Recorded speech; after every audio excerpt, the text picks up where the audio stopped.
Hi, today you guys are going to learn about composition of functions. And to do that, we first need to write the rule and talk about what the notation is for composition. Alright, so in composition, it says that if you have two functions, f and g, we can denote the composition as f of g of x. Okay? So this right here, we read as of, and no, it's not multiplication. Notice that it's an open circle. Okay, now we also do not read this as fog. It's f of g of x. This is function notation. It's saying that we're going to take g and substitute it into f and create a new function. Okay, now if you have a hard time reading that, you could also see it written as f of g of x. So as you see, where we usually just have, well, an x here, right, it is now replaced with a g of x, another function. Okay? So you need to be able to read both of these. Please remember that this does not mean that you're multiplying. You are using substitution. For this whole thing, that's what you're doing. Whatever is here in the middle is what's being substituted in. Okay? Alright, let's do an example so you see what I mean by it. So the first example is f of x equals n minus 3. Oh, I put an n there and it should be an x, my bad. And g of x is equal to x squared plus 2. Okay? Alright, and what we're going to find, we are going to find f of g of x. Okay? Alright, so I'm going to write this a different way. I'm going to write it as the second way that I wrote, which is f of g of x, like that. Okay? So, if I had put a 2 here, then you guys would erase the x here and you would replace it with a 2 and do 2 minus 3 and get negative 1, right? So you replace the variable with a 2. So the x became a 2 because this was a 2 instead of an x. So once again, the variable was replaced with a 2. Okay? So the reason why I say that is because that is literally what we're doing with g of x. Okay? Only we know what g of x is. We've defined g of x as this mess right here, as x squared plus 2. So we need to take x minus 3, and we're going to replace this x with the x squared plus 2. So before we had an x, now we replace that x with whatever g of x was. So the x became x squared plus 2. Show it again. The x became g of x. And g of x is x squared plus 2. So can you see how literally the x is being replaced with that g of x function? So wherever there's a variable, I'm just going to place that function in it. Okay? So now that you've replaced it, it's just a matter of simplifying the problem. Alright, so I don't really need the parentheses here, so I could drop them off. And that's because I don't have anything in front here to really mean that I have to keep the parentheses. Okay? Alright, and then as we can see, we have like terms. So like terms mean that the variable and the exponent have to be the same. Okay? So we only have an x squared here, there's nothing else. And then we also have the 2 and the minus 3 here. So 2 minus 3 is negative 1. So we would get that x squared becomes minus 1 like that. Okay? So this is our new function, f of g of x. This is what it would become if I substituted in g for x. Okay? Alright, let's do another one. Alright, our second example. We have g of x equals 4x, and we have f of x equals x squared minus 1 minus 2x. Now, they want us to find g of f of x. So this means that we're going to replace any of the x's in g with the f function. Okay? Alright, so that means I first need to write my g function. And I am going to replace this x with whatever f is. So see how the x became the f function of x squared minus 1 minus 2x. So the x became x squared minus 1 minus 2x. You see how I'm substituting in the g function for the x. Okay, so I had one variable, so I replaced it with that function there. Now it's just a matter of simplifying it. So I'm going to distribute here, because that's what 4x means. It means 4 times whatever was next to it. And I get 4x squared minus 4 minus 8x.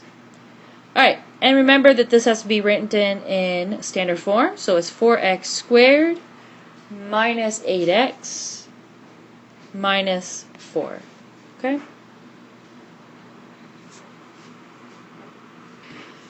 Alright, so using the same equations that we just had, I want you guys to find f of g of x. So last time I had you find g of f, now we're finding f of g. So we're flipping it around, okay?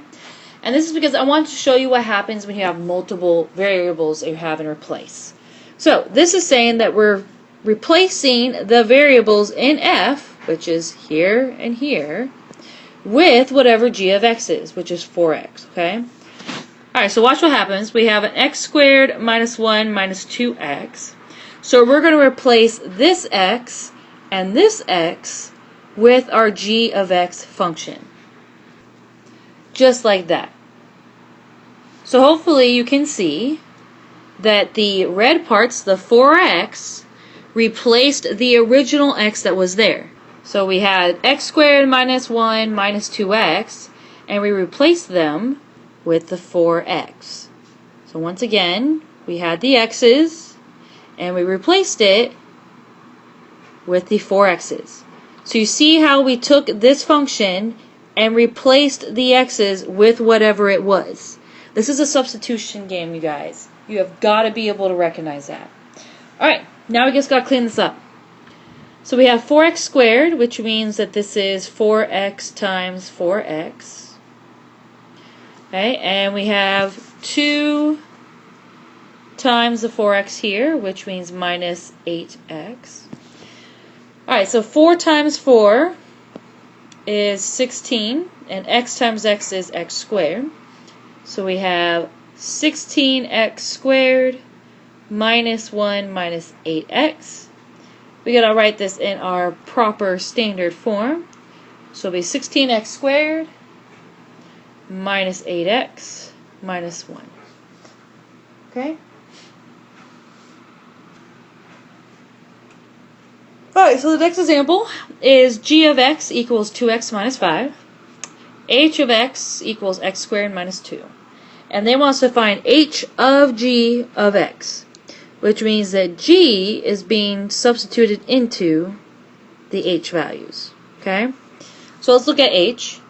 H has, sorry, I thought I had my pointer on.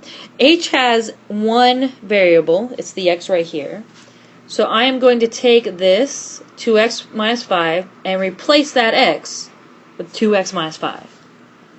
So I have x squared minus 5, and I'm replacing this x right here with 2x minus 5. Okay? Now I think hopefully you get the point by now of me going back and forth to saying that I'm replacing those variables with whatever term comes next. Alright, so this one I chose just because it's a little bit messier in the algebra. And I always get a lot of questions on how to do these, okay?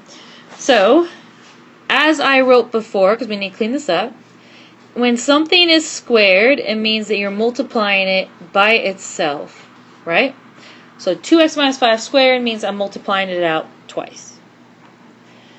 So I am going to have to distribute here. So I have 2x times 2x, which is, well, 4x squared. 2x times negative 5, which is negative 10x. Then I have negative 5 times 2x, which is negative 10x. And negative 5 times negative 5, which is a positive 25. Okay? I'm going to keep that in parentheses for just in case. I have to rewrite the negative 5 on the end. Okay? Alright, so looking at the problem, I don't really need these parentheses now. If I had a number in front around here, then I would have to distribute, right? But there isn't anything there, so I can take off these parentheses and just worry about collecting my like terms. I have like terms here because they both have just an x with an exponent of 1. I also have like terms here because they both don't have any x's at all. They're constants.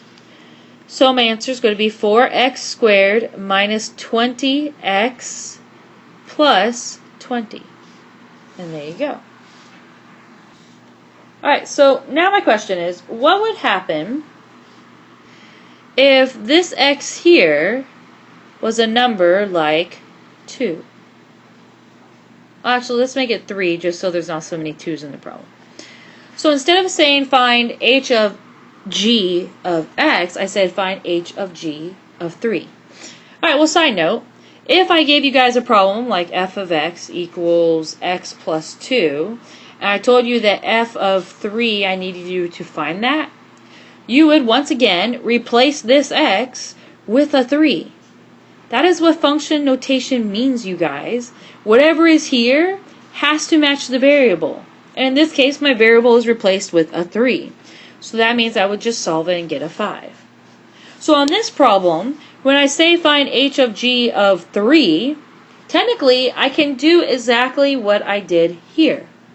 And we know we'll get this equation. But we shouldn't have x's at the end.